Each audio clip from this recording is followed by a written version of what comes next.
산길을 만든 사람을 바람과 풀꽃 조금씩 저마다 무언가를 가져놓고 간대요. 그 부질없음이 그저 사라지고 없어지는 게 아니라 그 부질없음이 쌓여서 길을 만드는 거야. 여러분 안녕, 현돌쌤이에요. 오늘은 이성부의 산길에서 같이 배워볼게요.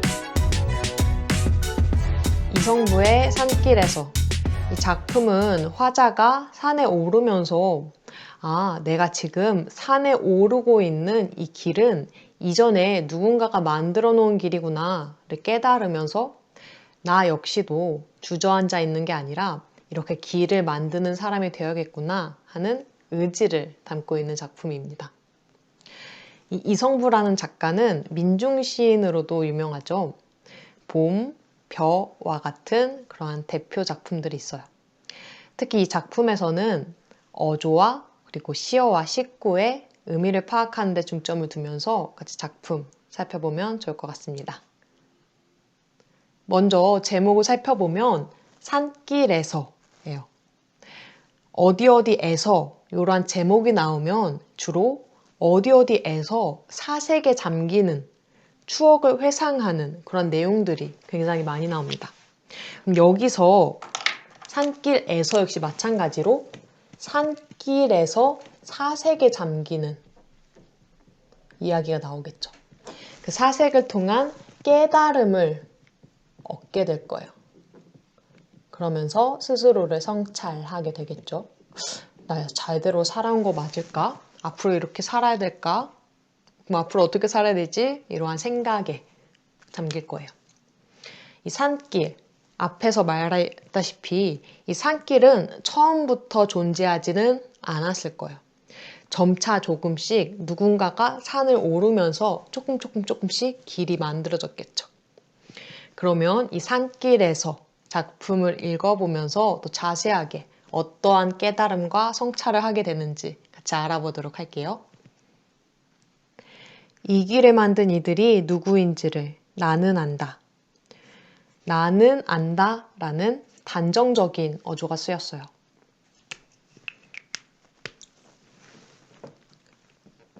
나는 안다 라는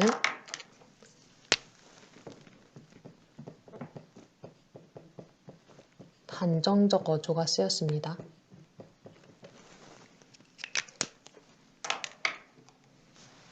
이 길을 만든 이들, 지금 여기서 말하는 이 길이라고 하면 산길을 뜻하겠죠. 산에 오르면서 깨달음을 얻은 거잖아. 이렇게 산길을 만든 이들이 누군지 이 화자는 안돼요. 누굴까요? 이렇게 길을 따라 나를 걷게 하는 그이들이, 이 그이들이라는 거는 이제 산길을 만든 사람을 그이들이라고 얘기하는 거겠죠. 지금 조리대 밭 눕히며 소리치는 바람이거나, 이렇게 산길을 만드는 사람들이 바로 바람이래요. 쌩쌩 부는 바람. 이름 모를 풀꽃들, 문득 나를 쳐다보는 수줍음으로 와서. 풀꽃. 이렇게 산길을 만든 사람이 이번에는 풀꽃이래요. 산길을 만든 사람을 바람과 풀꽃이라고 비유적으로 표현을 하고 있어요. 지금 이러한 상황이죠. 산이야, 산. 그리고 이 화자는 산길을 오르는 중이죠.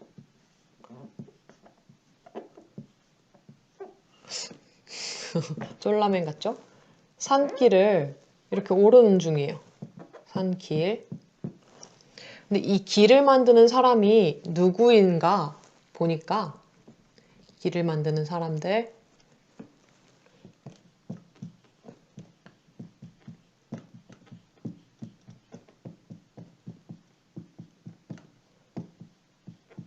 바로 바람이래요. 이렇게 쌩쌩 부는 바람.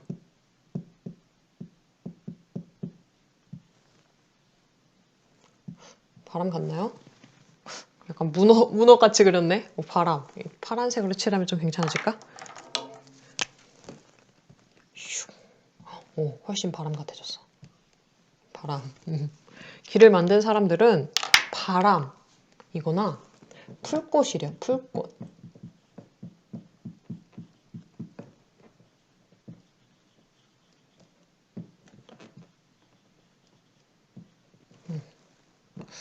풀꽃도 한번 분홍색으로 칠해볼까요? 노란색도 어울릴 것 같고 여기서 그냥 분홍색으로 칠할게요.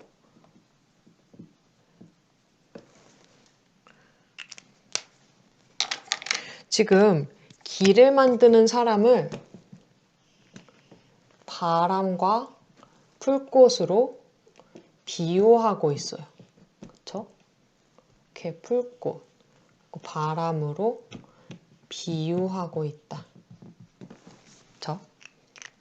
그리고 이 사람은 어디를 오르는가 봤더니 바로 산길을 오르고 있어요. 그쵸? 산길이죠. 산길.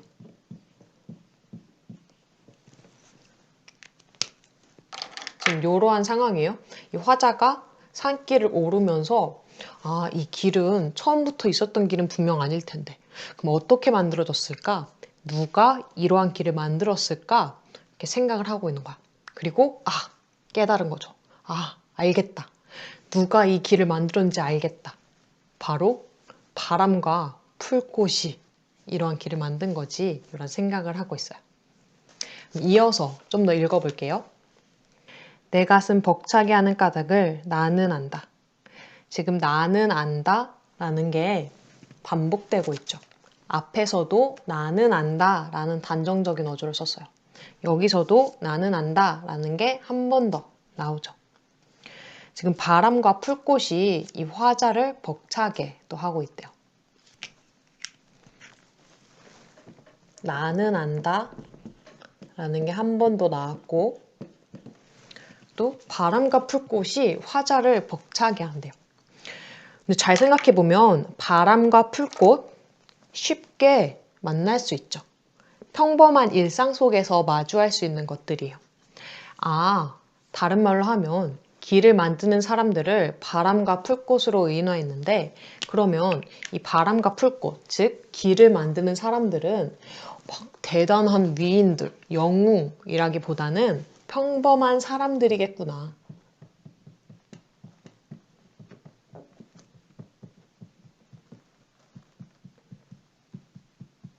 즉 일반 평범한 민중들을 의미하는 거겠구나 라고 볼 수 있겠죠.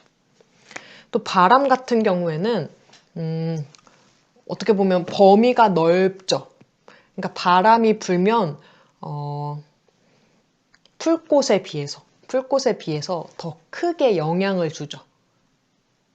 풀꽃은 좀 더 조그맣잖아. 귀엽고 앙증맞죠.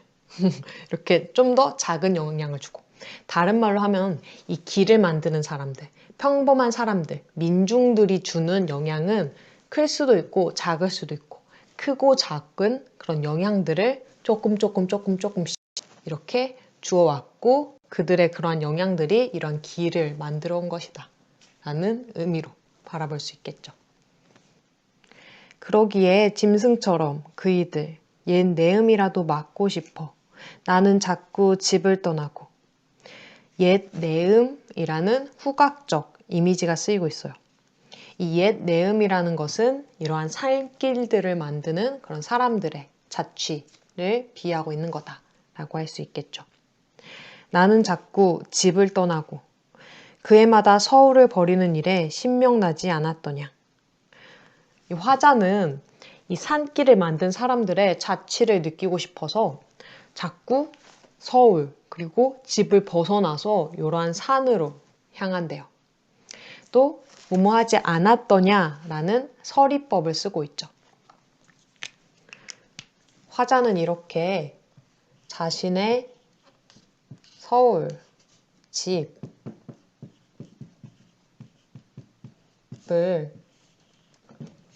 떠나서 이 사람들의 자취를 느끼려 계속 산길로 간대요. 그리고 그럴 때마다 신이 난대요. 신명이 난대요.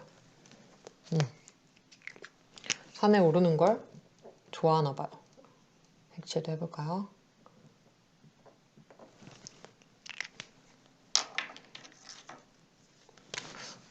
갑자기 색칠을 해주고 싶어졌어. 훨씬 더 산 같죠? 산이 초록색이라는 건 고정관념일까요? 그래도 대표적인 색은 초록색이라고 생각해요. 헤르르뜨. 무엇에 쫓기듯 살아가는 이들도, 하루하루 바쁘게 살아가는 사람들도, 힘을 다하여 살아가는 이들도, 최선을 다해 살아가는 사람들도, 지금 이 길을 만드는 사람들을 나열하고 있어요. 여기서 말하는 사람들은 그렇게 막 대단한 사람들, 유명한 사람들이 아니라 평범한 사람들을 의미하겠죠. 힘을 다하여 비칠거리는 발걸음들도, 힘들게 살아가는 그러한 사람들도 무엇 하나씩 저마다 다져놓고 사라진다는 것을 뒤늦게나마 나는 배웠다. 그러한 사람들, 평범한 사람들도 조금씩 모든 사람들이 조금씩 저마다 무언가를 다져놓고 간대요. 저마다 길을 만들고 간다라는 의미겠죠. 뒤늦게나마 나는 배웠다.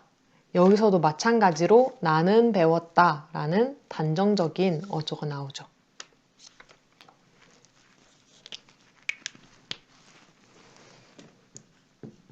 나는 배웠다.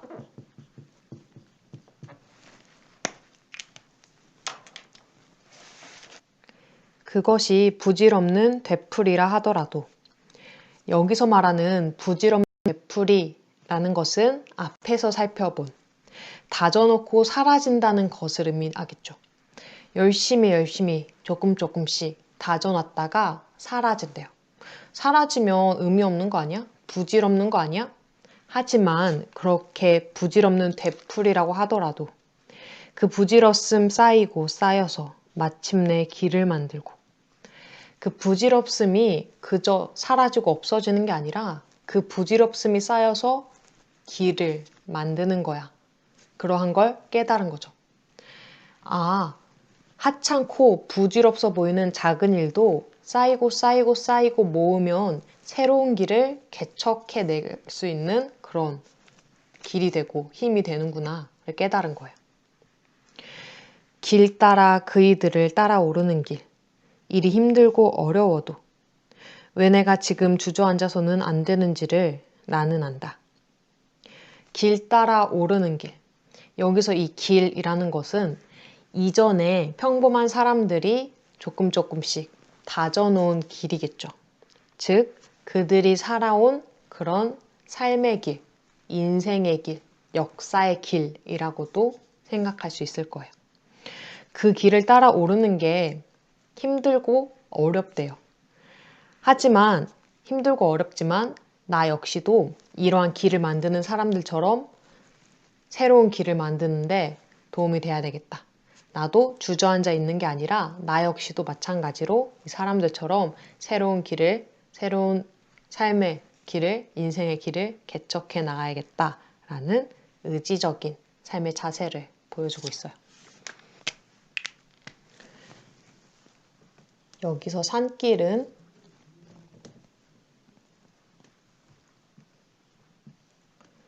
크게 1차적 의미, 그리고 상징적인 의미로 나누어서 볼 수 있을 것 같아요. 1차적인 의미, 말 그대로 산길, 등산로를 의미하겠죠.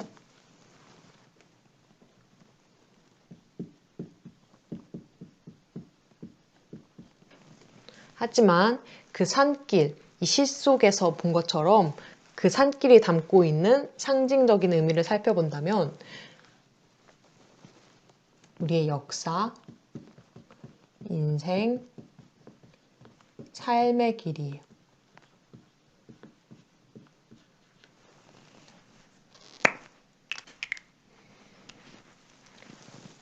이 길이라는 것은 나보다 앞선 사람들이 남긴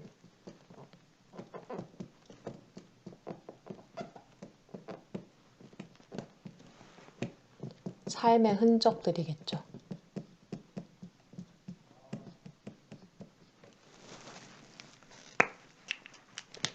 또 마지막에 나는 안다 라는 게 나와요.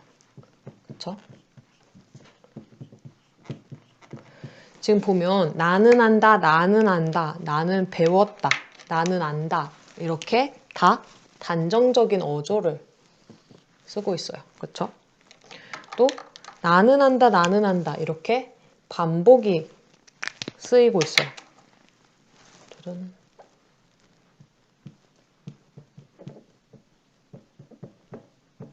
또 계속 똑같이 반복되는 건 아니고 나는 배웠다라고 살짝 바꿔지죠.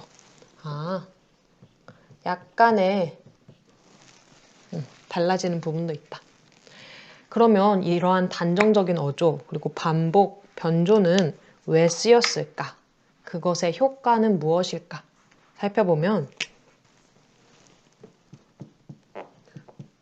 화자의 의지적 태도 그리고 깨달음을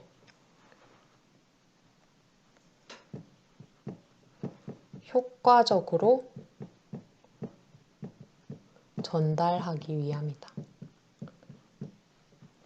이러한 표현, 효과를 쓴 거다.